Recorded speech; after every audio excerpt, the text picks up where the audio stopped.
1.5 કલાક થઈ ગયો અને મોટી બા હજુ સુધી ના આવ્યા. ભલે 1.5 કલાક થઈ ગયો, પણ મને વિશ્વાસ છે કે મોટી બા ચોક્કસ આવશે. 1.5 કલાક થઈ ગયો તો પણ તને એવો વિશ્વાસ હતો કે હું આવીશ? આટલો બધો વિશ્વાસ? હા મોટી બા, મને પૂરેપૂરો વિશ્વાસ હતો કે તમે ચોક્કસ આવશો. કહેવાય છે ને કે વિશ્વાસ એ વહાણ ચાલે. વિશ્વાસ જો અડગ હોય ને તો ચટ્ટાન જેવા પથ્થરને પણ હલાવી નાખે છે. આવું તો મેં પહેલા કોઈને કહ્યું છે? બાળકોને માવતર જ પાર્ટી ઉપર એકડો ઘૂંટતા શીખવે છે. કદાચ તમે ભૂલી ગયા હશો, પણ હું નથી ભૂલી. તું મને કેમ એવું કહે છે કે હું ભૂલી ગઈ, પણ હું તો કંઈ નથી ભૂલી. કાશ એવું જ હોત. તે મને આ બધું લખવાનું કેમ કહ્યું? કારણ કે મારે સાબિત કરવાનું છે ને કે તમે મારા મોટી બા છો એટલે. પણ તો મને કેમ કંઈ યાદ નથી? મારા અનસુયા વહુ તો મને એમ કહે છે કે હું વસુંધરા છું. હવે એ શું કામ જુઠ્ઠું બોલે? માણસ ઘણીવાર બદલાઈ જાય છે એટલે જુઠ્ઠું બોલે છે, અને ઘણીવાર બદલો લેવા જુઠ્ઠું બોલે છે. બદલો? શેનો બદલો? એ બધું તમે જવા દો. પણ તમે મને મળવા નહોતા આવવાના? પહેલા વિચાર્યું કે નથી જ જવું, પછી ખબર નહીં મારું મન મને અહીંયા ખેંચી લાવ્યું. સારું છે કે મનને અલ્ઝાઇમર નથી થતું, નહીતર આજે મોટી બા અહીંયા ખેંચાઈને ના આવતા. પણ હમણાં મારે બહુ સાવચેતી રાખવી પડશે, નહીતર એમની અવસ્થા કાચના ગ્લાસ જેવી નાજુક છે. કેમ ચૂપ થઈ ગઈ? હું વિચારું છું કે આમ નહીં તો તેમ, પણ તમે મને મળવા આવ્યા ને એ જ અગત્યનું છે. મને એમ થાય છે કે હું તને ઓળખું છું. હા, કારણ કે તમે મને ઓળખો જ છો, અને એવું તો બીજું કોઈ નથી ઓળખતું. પણ અનસુયા વહુ તો મને... હા, મને ખબર છે. તેમણે એવું જ કહ્યું હશે કે હું તમારી પ્રોપર્ટીની પાછળ પડી ગઈ છું. એવું બધું જ કહ્યું છે ને. પણ આપણે તો નક્કી કર્યું છે ને કે હું સાબિત કરી દઈશ કે તમે મારા મોટી બા છો. તો ચાલો શરૂ કરીએ.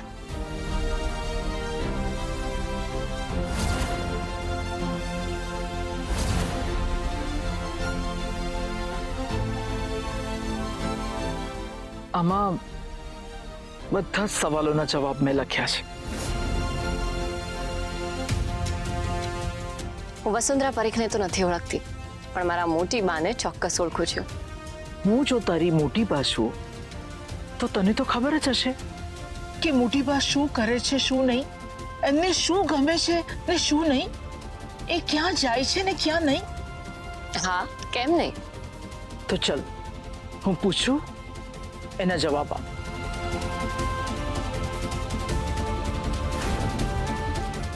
હા.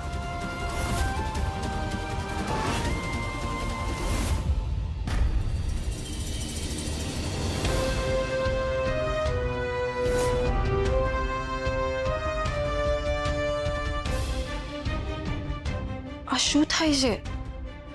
અને એ પણ અચાનક? થોડી વાર પહેલા તો કંઈ જ નહોતું. જમ્યા બાદ જ આટલો દુખાવો થાય છે. ક્યાંક જમવામાં તો કંઈ નહીં આવી ગયું હોય ને? માલિશ કરી લો, કદાચ ઠીક થઈ જાય.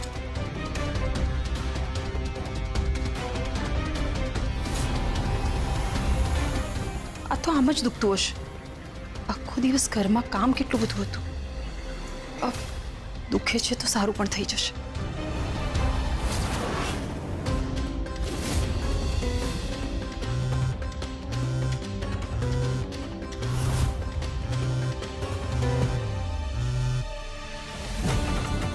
સરગમનો જ નંબર હશે ને?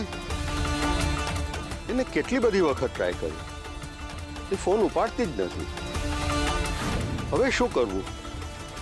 સરગમનું કોઈ સરનામું પણ નથી મારી પાસે, અને એક બાજુ મારી ફ્લાઇટનો સમય થવા આવ્યો છે. ફરી એકવાર ટ્રાય કરવા દે.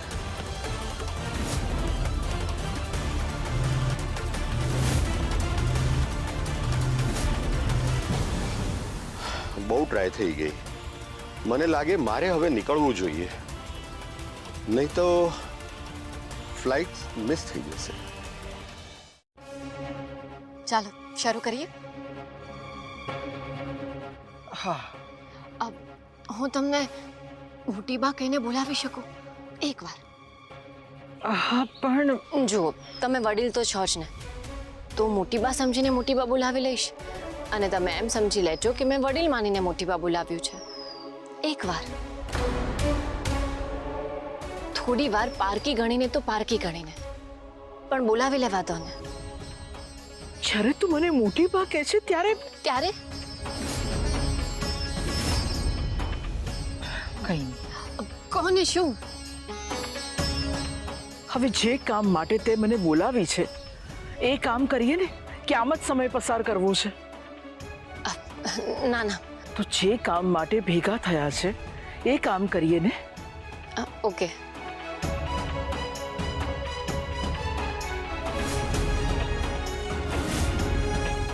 પણ તમે આ બધું લખ્યું કેવી રીતે? તમને બધું યાદ હતું? મેં બહુ જ યાદ કરીને લખ્યું છે. બહુ સમય લાગ્યો છે મને, પણ લખી નાખ્યું. પણ યાદ તો આવ્યું ને? એક દિવસ આવી જ રીતે તમને બધું જ યાદ આવી જશે.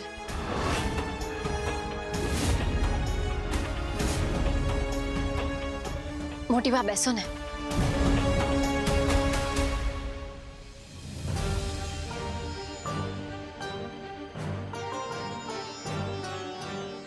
તો શરૂ કરીએ.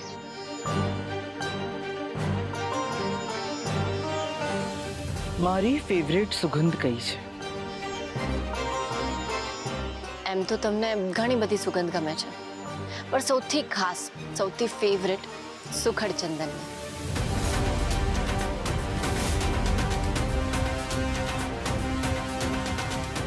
મારો ફેવરેટ કલર કયો છે? તમારો ફેવરેટ કલર ગુલાબી અને લીલો પણ છે, પણ એનાથી પણ વધારે જો કોઈ ફેવરેટ કલર હોય તો એ છે લાલ.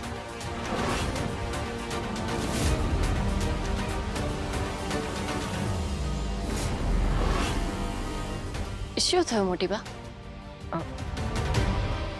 કઈ નહીં.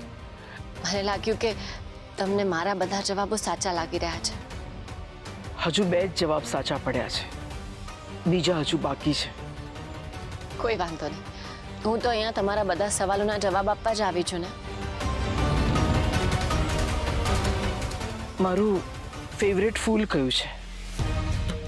જુઓ, તમને ગુલાબ, ચંપો અને રાતરાણી બહુ ગમે છે, કારણ કે એની સુગંધ પણ બહુ ખાસ હોય છે. પણ જો સૌથી ફેવરેટ ફૂલની વાત કરીએ ને, તો એ છે મોગરો. મોગરો? કેમ, મેં કંઈ ખોટું કહ્યું? બોલો ને, જવાબ સાચો છે ને? હા, બરાબર છે. તો પછી આગળ પૂછો ને. હા, મારું મનગમતું પુસ્તક કયું છે?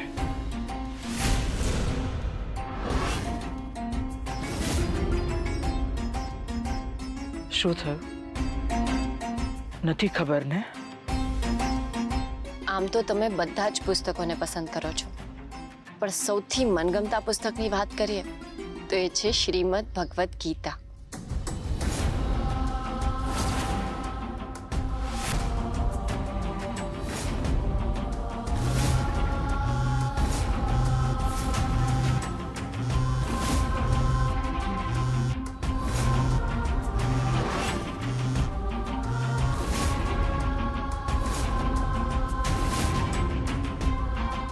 આવું કેવી રીતે હોઈ શકે? મારા બધા જ સવાલોના જવાબ સાચા?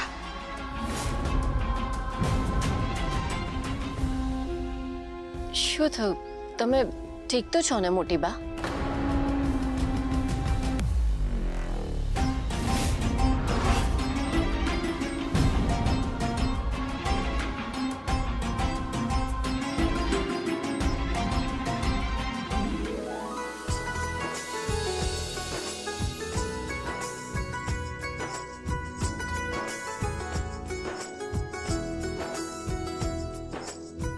મને ખબર છે કે મારા બધા જ જવાબો સાચા છે, કારણ કે હું મારા મોટી બાને જાણું છું. તે ભૂલી ગયા છે પણ હું નહીં. અને ભૂલેલાને રસ્તો બતાવો તે તો ફક્ત પોતાના જ કરી શકે.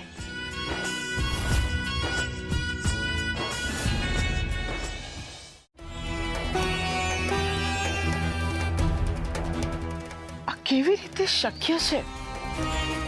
મારી પસંદ ના પસંદ આ છોકરીને કેવી રીતે ખબર છે?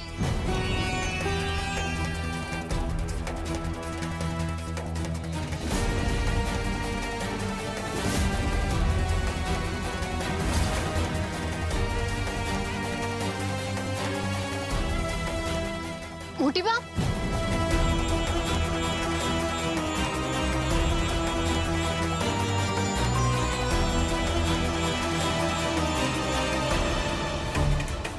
હે ભગવાન, આ શું? જયરાજ અંકલના આટલા બધા મિસ કોલ? મારે તેમને મળવા જવાનું હતું. હવે શું થશે?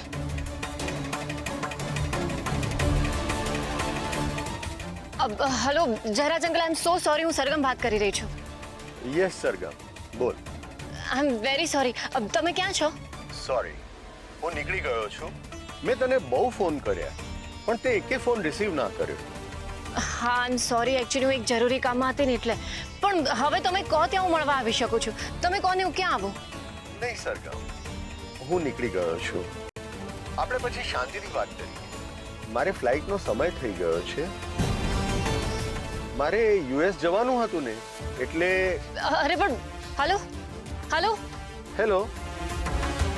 હા, ફોનને પણ હમણાં જ બંધ થવાનું હતું.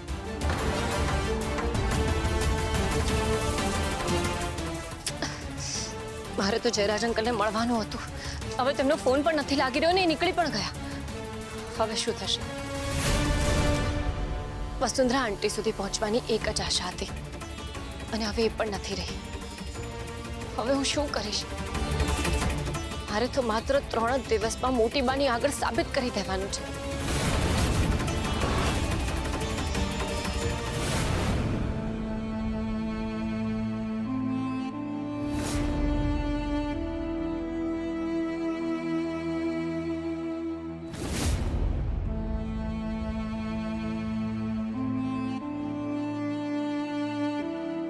શું થયું? તું શું વિચારે છે અને આટલી ઉદાસ કેમ છે? વિચારોના તોફાનની વચ્ચે ઉભેલા વ્યક્તિનું મન કેવી રીતે શાંત હોઈ શકે ધ્વનિત? આવું તું બોલી રહી છે? તું? તો શું કરું? એક બાજુ મોટી બાની ચિંતા છે ને એક બાજુ આપણી પોતાની. આ તો એવું થાય છે કે એક સાંધા 13 તૂટે. અરે એવું કશું ના હોય. દરેક સમસ્યાનું સમાધાન હોય જ. બોલ. જયરાજ અંકલ ઇન્ડિયાની બહાર જતા રહ્યા છે. હવે આપણે વસુંધરા આંટી સુધી કેવી રીતે પહોંચી શકીશું? અરે તો હું ના વિચારીશ. તારી પાસે જયરાજ અંકલના ઘરનું એડ્રેસ છે? હા છે. તો ચાલ મારી સાથે. ચાલ. પણ ચાલ.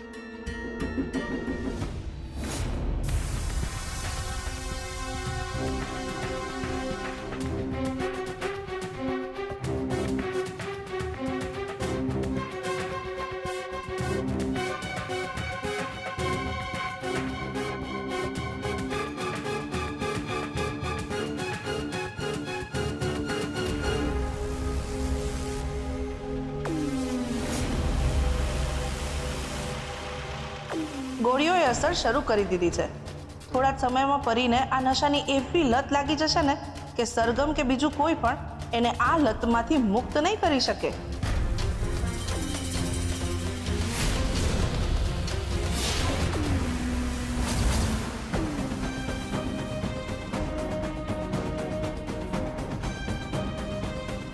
બેટા પરી, પરી બેટા, શું થયું? તું કંઈક ઠીક નથી લાગી રહી. કઈ નહીં, હું ઠીક જ છું. નથી, ઠીક નથી. એવું લાગે છે કે જાણે તને કંઈ ગમતું ના હોય. બોલ ને, શું થયું? પરી બોલ ને બેટા, તું એ મારી દીકરી જેવી જ છો ને. પણ તમે મારા માં સમાન નથી. મારે તો આ જ તકલીફ છે. ધરમ કરવા જાઉં ને ધાડ પડે. આ તો મને કે તને કંઈક મદદ કરી શકું.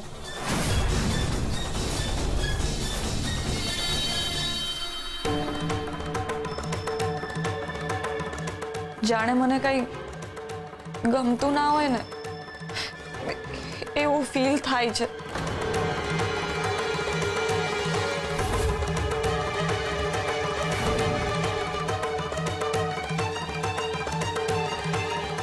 એ જ તો હું કઈ નહીં, એ જ તો કહી રહી છું. આગળ બોલ, શું થયું?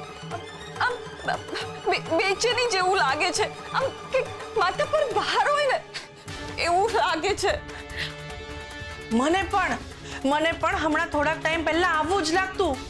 એમ લાગે કે જાણે હાથ પગમાં ધ્રુજારી થાય છે, આમ બેચેની જેવું થાય અને જાણે કંઈ ગમતું જ ન હોય ને એવું લાગે. બોલ. મને પણ એવું જ થાય છે, જાણે કઈ ગમતું ના હોય. અને આવું શું કામ થાય છે એ પણ નથી ખબર પડતી.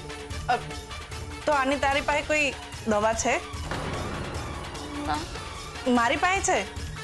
જો બેટા, વધારે પડતું કામ હોય, મગજ પર આમ ચિંતા હોય ને તો આવું બધું થાય. જો તું ઈચ્છતી હોય ને તો હું તને ગોળી આપું. ના, મને દવાની કોઈ જરૂર નથી. જો બેટા, કયા સમયે દવાની જરૂર પડી જાય એની શી ખબર? હા, એટલે આવી સ્થિતિમાં દવા પાસે રાખવી હારી, પછી લેવી કે ન લેવી એ 2 નંબરની વાત છે. એક મિનિટ, આ રહી ગોળી, આ લઈ લે. તને આનાથી ઘણી ખરી રાહત થઈ જશે.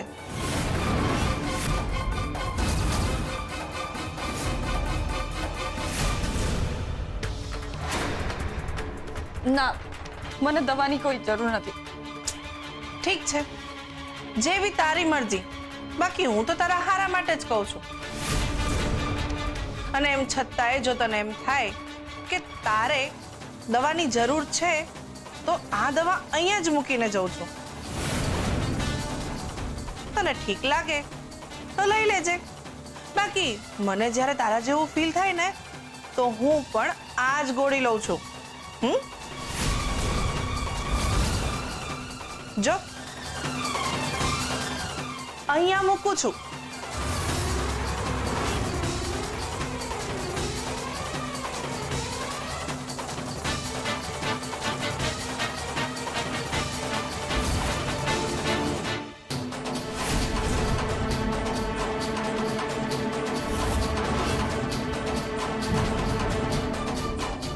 શું કરું?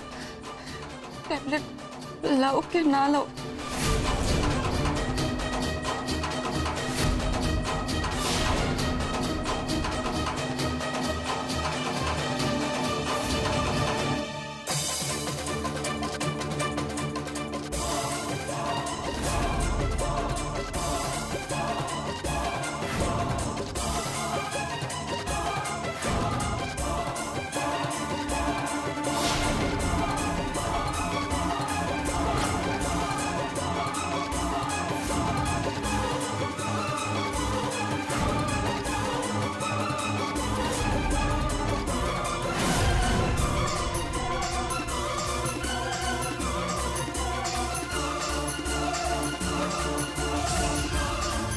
પરી હવે એની મસ્તીમાં ગુમ.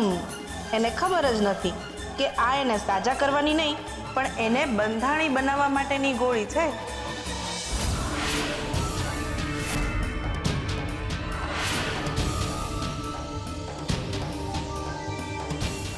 ધ્રુવ, તારા ચહેરા પર આટલો બધો ગુસ્સો કેમ દેખાઈ રહ્યો છે? મનમાં જે ભરીને રાખ્યું હોય એ ક્યારેક તો બહાર આવે જ ને. કોની પર ગુસ્સે છે? સરગમ દીદી પર. સરગમ ભાભી પર? હા. કેમ, શું થયું?